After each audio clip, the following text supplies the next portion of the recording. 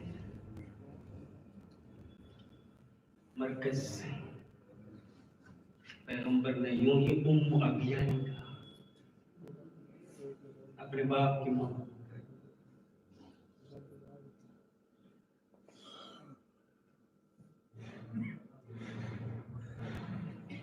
فاطمہ، اب ان کی میں نے آپ کی ذہن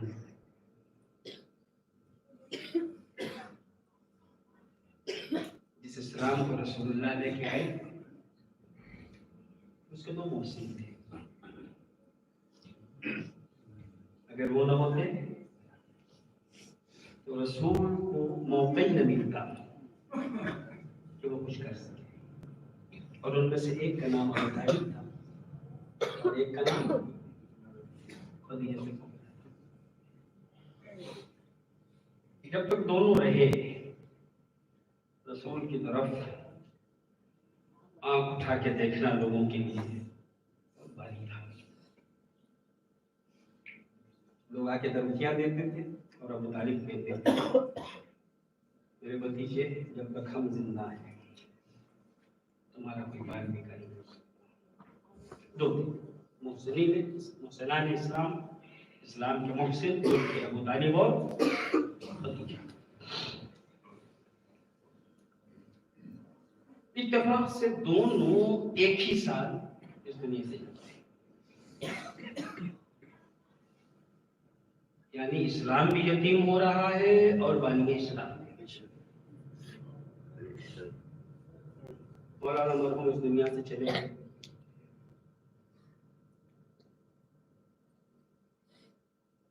انہیں فکر تھی کہ مدرسہ کسی کے حوالے کیا جائے تاکہ میں نہ رہوں، یہ چلتا ہے چھوٹے سے مدرسے کے لیے آدمی کو فکر ہوتی ہے کہ نہ رہوں، تو وہ دین جو قیامت تک چلنے والا تھا، کیا ابو طالب و خدیجہ نے اپنی زندگی بھر کر لیا اور سوچا بس ہو گیا؟ جب جناب ابو طالب اس دنیا سے جانے والے ہوئے اور خدیجہ بھی، تو ابو طالب نے شاید خدیجہ سے کہا وہ خدیجہ تم نے اسلام کے لیے بڑی خدمت،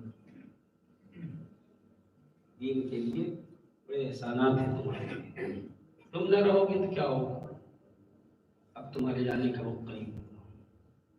تو خدیجہ نے کہا جناب ابو طالب آپ نے بھی دین کے لیے خدمات کی ہیں اور آپ کا وقت بھی قریب ہے، آپ نے رہیں گے تو کیا ہوگا؟ تو ابو طالب فرماتے ہیں جب میں نہ رہوں گا تو میں مطمئن ہوں میرا لال علی ہے۔ تو خدیجہ نے کہا میں بھی مطمئن ہوں میری بیٹی فاطمہ ہے۔ اللہ نے ان دونوں کو ملایا، مرج البحرین یلتقیان، نور کے دو دریا ملے تو وہ درہائے آبدار سامنے آئے کہ اسلام کو صبح قیامت تک پھر کسی اور دروازے پہ جانے کے نوبت ہوئی۔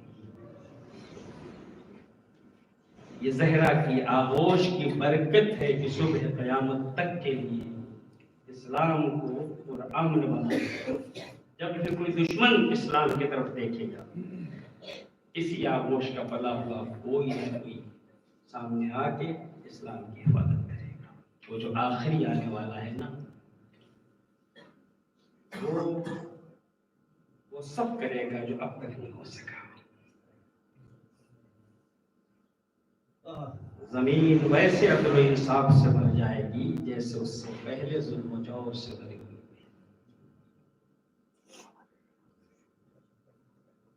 دین اسلام ساری کائنات پہ حاوی ہوگا،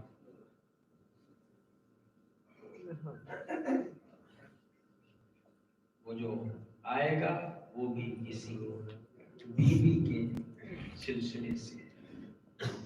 عزیزوں، اللہ نے جو یہ رتبے دیے ہیں اس لیے کہ اس بیوی نے ایک ایسا سلسلہ چھوڑا ہے جو اللہ کے دین کا تھا، اسی لیے اسے اتنے اختیارات بھی دے دیے بیوی کو کہ ملک الموت آ کے رسول اللہ یہ قبضے روک کرنا چاہ رہا ہے، دروازے پہ آ کے کھڑا ہے۔ رب الباب کون؟ کل نبی سے ملنا ہے، ابھی ملنے کی لائق، تھوڑی دیر میں پھر دروازے میں آواز ہوئی، پھر کہا ملنا چاہتا ہوں، کبھی پھر آواز ہوئی۔ بیوی سمجھ گئی کہ آدمی ایک ہی ہے جو جا نہیں رہا ہے، اور اب کی آواز کچھ ایسی تھی کہ پورے جسم میں ایک تھر تھری سی پیدا ہوئی۔ بیوی بے ساختہ رو دی، نبی کے رخسار پہ آنسو گرے تو پیغمبر کی آنکھ کھلی، بیٹی میری زندگی میں رونے کا مقصد کا بابا ایک شخص ہے جو بار بار آنا چاہتا ہے، میں کہہ رہی ہوں کہ یہ وقت نہیں ملنے کا، وہ سن نہیں رہا ہے۔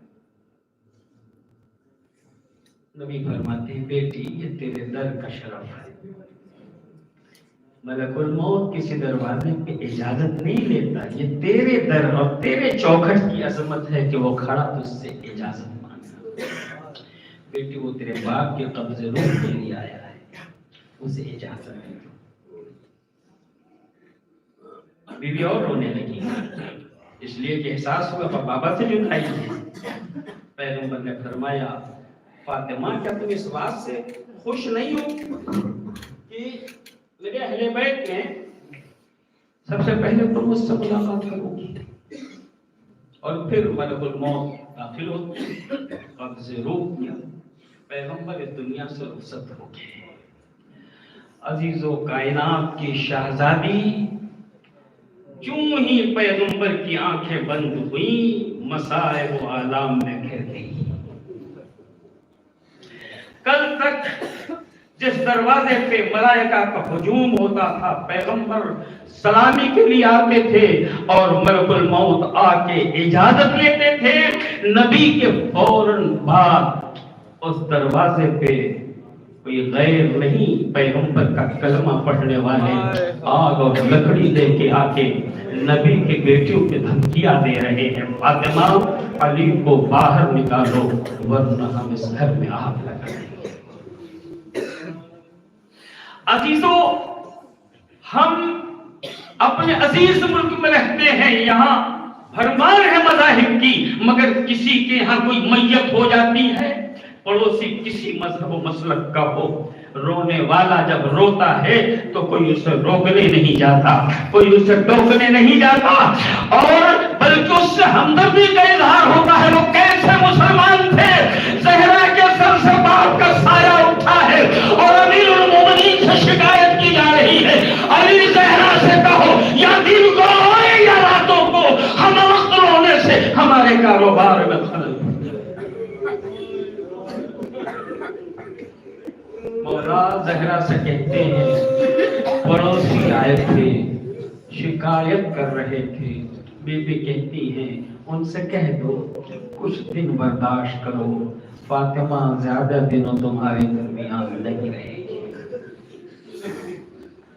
عزیزو، چند دنوں میں نہ معلوم کیا گزر گئی بی بی پہ، فرماتی ہیں صبت علی مصائب اللہ والنہار، صبت علی ایام سرن لیالیا، بابا آپ کے بعد مجھ پہ مصائب و آلام کے وہ پہاڑ ٹوٹے کہ اگر روشن دن سے پڑتے تو شب خالی ہو جائے۔ منزل وحی، وہ دروازہ جہاں نزول قرآن ہو رہا تھا، قرآن پڑھنے والے دروازے پہ آتے،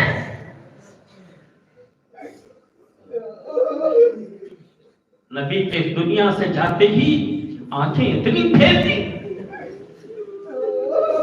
کہ رسول پاک کو دھمکی دی جا رہی ہے، یہ کہہ کے نبی اور ان کی نسبت سے آپ کو بھی، مگر اگر ہمارے مزاج کے مطابق بات آگے نہ بڑھی تو ہم اس گھر میں آگ لگا دیں گے۔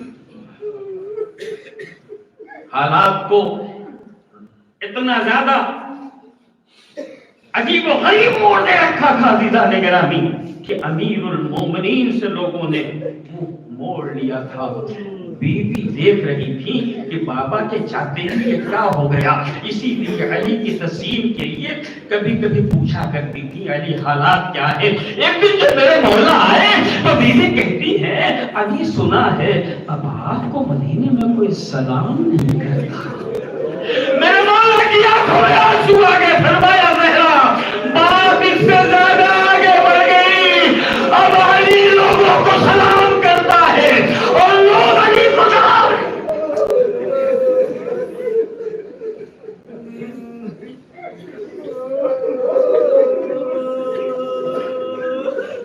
عزیزو، کہ مر جانے کے لیے کافی نہیں کہ وہ دروازہ جہاں کے فضائل آپ تیرے سن رہے تھے وہیں رسول اللہ کے ماننے والے آگ لگی لائے، دھمکیاں دے بی بی کو، اور جب پہلو در سے بی بی کہیں اس میں میرا حسن بھی ہے، حسین بھی، زینب بھی ہے، ام کلثوم بھی، جواب بھی ہوا کرے اگر ہماری بات نہ مانی گئی ہم اس گھر میں آگ لگائیں گے۔ اتنا ہی نہیں، آگ لگائی گئی اور اس کے بعد دروازے پہ اتنی تیز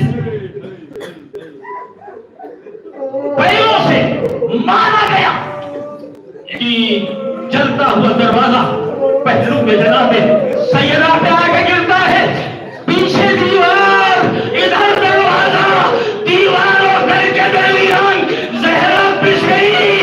اس دروازے کی چوٹ سے پسلیاں ٹوٹی، بے ہوش ہو کے گرتے گرتے زہرا کہہ رہی ہے ارے بزا مجھے سنبھالو، میرا بچہ محسن شہید۔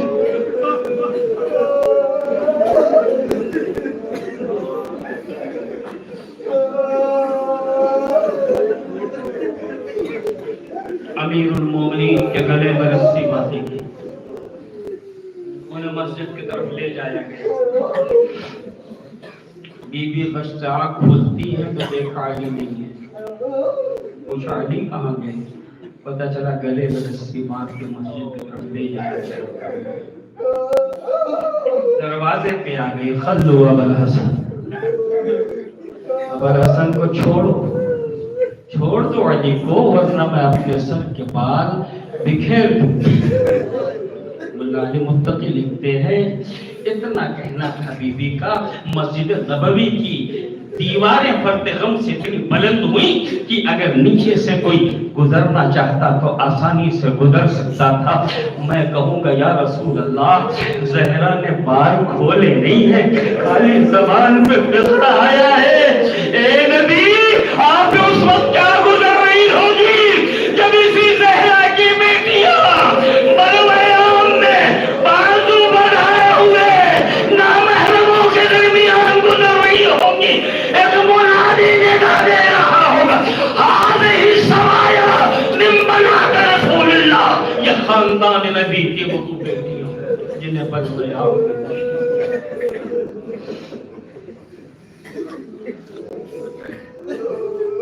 وقت گزرتا رہا۔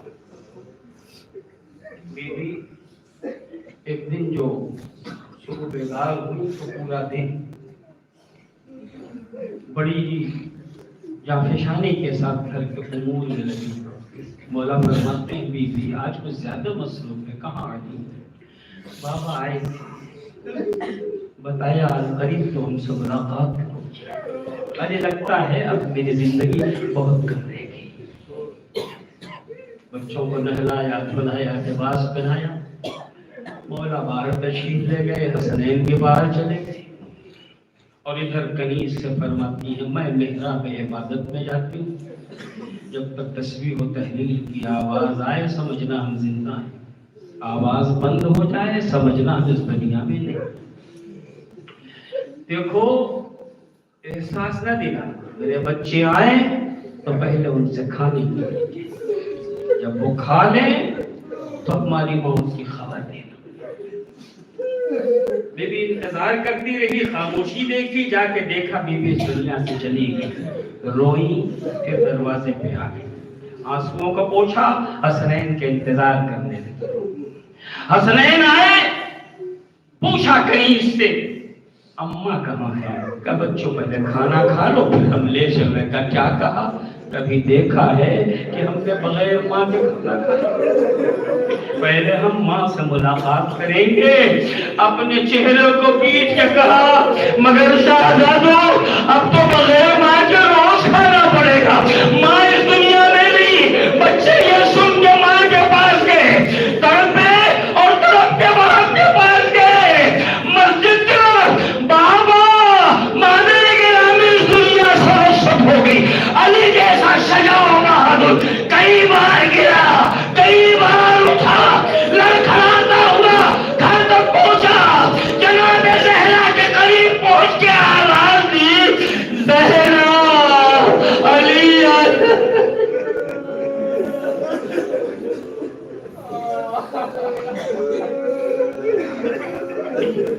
شاید کہنے کا مقصد یہ ہو، زہرا جب علی باہر سے آتا تھا دلجوئی کے لیے تم سوالات کرتی تھی، اے زہرا آج پھر علی آیا ہے باہر سے، کچھ تو پوچھو کہ قوم کے حالات کیا ہے۔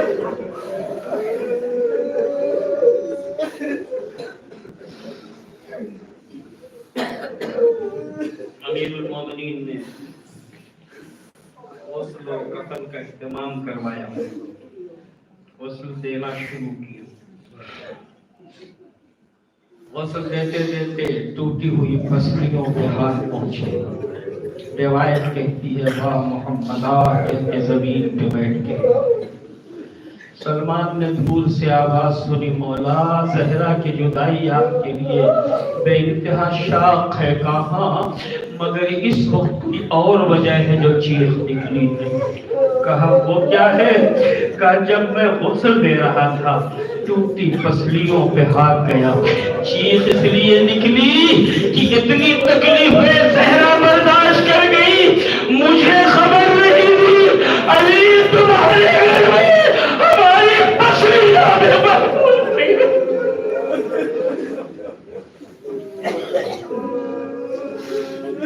غسل و کفن کے مراحل طے پا گئے۔ مولا نے بچوں سے کہا ماں کا آخری دیدار ہے، سارے بچے سمٹ کے آ گئے۔ حسین دیوار سے لگے کھڑے ہیں، بیٹا تم ماں کا دیدار نہیں کرو گے؟ بابا ہم کبھی ماں کے پاس اس وقت تک نہیں آئے جب تک ماں نے آغوش پھیلا کے ہمیں نہیں بلایا۔ اگر آج بھی ماں ملنا چاہتی ہے تو انہیں اپنے ہاتھ پھیلانے ہوں گے۔ روایتیں کہتی ہیں ایک مرتبہ بند کفن ٹوٹے، دونوں ہاتھ باہر آئے، پھیلانے کا آواز پوچھی، آنے لال حسین آجا۔ حسین دوڑے ہوئے گئے، ماں کے سینے سے لگے، شاید کہا اماں آج آپ کا آخری دن ہے، آپ نے اپنے لال کو بلایا، دوڑا ہوا آیا، وعدہ کرو جب 10 محرم کو ہم اپنے گھوڑے سے گریں گے آواز دیں گے اماں، وعدہ کرو بقی چھوڑ کے آؤ گی، ہمیں اپنے سینے سے لگاؤ، ہمیں اپنی آنکھوں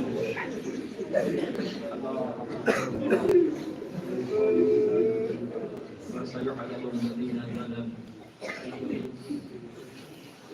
لا إليها وأبيها وعليها وبنيها والسر المستودع وواقف عليهم بعيد ما يسمع حقوقكم بالله شرف لكم پروردگارہ ہمیں عرفان حضرت زہرا اور عرفان الائمہ الطاہرین ہر لمحہ